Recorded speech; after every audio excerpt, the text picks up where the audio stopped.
চড়ুই ভাতি, চলতি ভাষায় পিকনিক শব্দটা শুনলেই কেমন জানি মনটা এক অজানা আনন্দে ভরে যায়। সেই রকমই এক পিকনিকে সাক্ষী হয়ে থাকলাম আমরা কিছুদিন আগে সুমনদাদের বাড়িতে।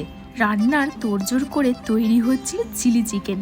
এদিকে বাচ্চারা নিজ কাজে ব্যস্ত থাকায় আমরাও একটু গল্প করার সুযোগ পেয়ে যাচ্ছিলাম। বিশেষত রান্নার মেন কুক ছিল সেদিন কৌশিকদা, আর আরও দাদারা হেল্প করে দিচ্ছিল।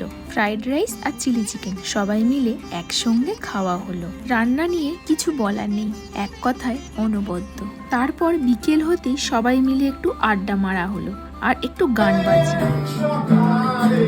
সাথে ছিল French fry and virgin mojito made by সুমনদা। এরপরই বাচ্চারা ডিনার করলো ডালিয়ার খিচুড়ি। সারাটা দিন হইচই করে এভাবেই সময়টা আনন্দে কাটালাম। দেখা হচ্ছে আবার পরের ভিডিওতে। টাটা।